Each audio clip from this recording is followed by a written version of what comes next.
problema em relação ao regresso, que é muito importante, apesar de que é muito natural quando você fala em mercado de fatorização, de antecipação de recebíveis, que a sua preocupação maior seja a preocupação do fatorizador. Quando ele faz a análise, ele quer que quem pague seja o sacado, ele analisa o crédito do sacado, né? Ele busca entender a relação com o sacado. Por isso, como ele vai se subrogar nessa relação através da cessão, é muito importante ele se cercar de todas as cautelas de que aquele título vai ser um título exigível. Por exemplo, se estamos falando de uma duplicata, né? A duplicata é um título de crédito causal, eminentemente causal, ele tem que ter uma causa para sua emissão. Então ele precisa confirmar que aquela operação existiu, né? A dificuldade, por exemplo, de se fazer, embora se faça, a fatorização de um contrato de prestação de serviços é que você tem que, se o serviço não for prestado a tempo e modo do contrato, a duplicata de prestação de serviço sacada para aquele vencimento não tem valor, né? Porque uma duplicata é um título eminentemente causal. Então essas relações que fazem parte do risco, essa operacionalização que o fatorizador precisa ter estrutura para analisar, elas fazem parte da composição do ad valorem, desse fator de deságio.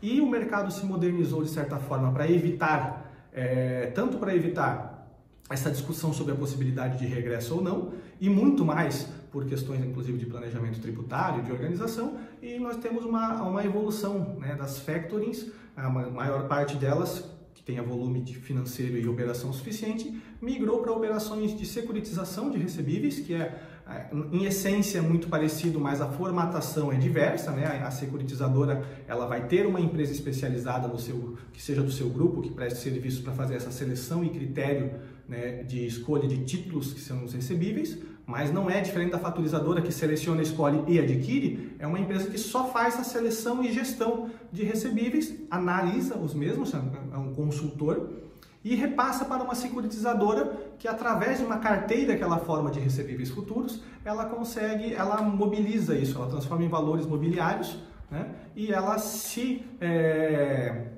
capitaliza para continuar essa operação de adquirir mais títulos para transformar em valores mobiliários mediante a emissão de debêntures. Então as securitizadoras hoje são, de certa forma, uma evolução do que foram as factories. Houve uma movimentação, embora o contrato de factory siga sendo utilizado, né? Mas eu reputo a essa modernização até o fato de não haver nenhum esforço para que o projeto de lei 230, que há muitos anos tramita no Senado, para que haja a regulamentação do contrato de factoring, para que a gente tenha a lei da factoring, não tem um esforço do próprio mercado, porque ele migrou para a securitização. Mais recentemente, os fundos de investimento, né, o fundo de investimento em direitos creditórios, os famosos FDICs, que até ano passado eram regulados unicamente por resoluções da CVM, e hoje, inclusive depois da medida provisória MP da Liberdade Econômica, até foi inserido artigos no Código Civil que trazem um pouco de natureza jurídica, sobre a natureza jurídica desses fundos de investimento.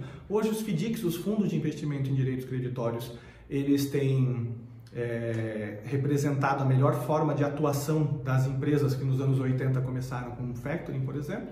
E os contratos desses fundos, que como é um fundo, ele é instituído em forma de condomínio, não é uma disciplina agora, mas é interessante, né? Tem um condomínio, tem os seus cotistas que investem, adquirem cotas, e o patrimônio do fundo é constituído por esses recebíveis selecionados que estão no mercado.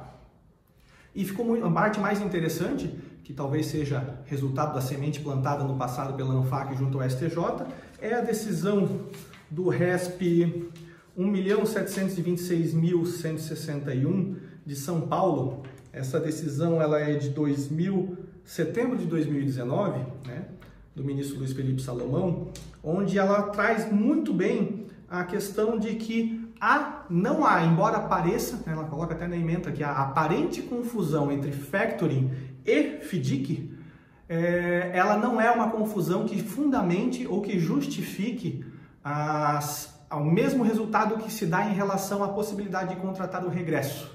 Certo? Então, nesse RESP, ficou colocado que a cessão de crédito pró-solvendo contratada, ou seja, com direito de regresso em relação ao cedente, expressamente contratada no âmbito dos contratos de FDIC, né, de Fundo de Investimento em Direitos Creditórios, a cessão realizada em prol de um FDIC, ela permite, sim, com validade jurídica reconhecida, inclusive pela STJ, a contratação pró-solvendo. né? Apesar de que eu não concordo com as razões de decidir, porque eles entendem que só permite porque é diverso de factoring, e eu entendo que factoring também poderia permitir essa contratação, haja vista a redação do Código Civil, do artigo 296, demonstra uma evolução jurisprudencial e um formato que tende a ser o adotado pelo mercado outrora de factoring, tende a migrar para o mercado de fundos de investimentos em virtude dessa segurança jurídica de não ter mais o medo ou questionamento em relação ao regresso, à solvabilidade, à responsabilidade do cedente pela solvência do título. Era isso.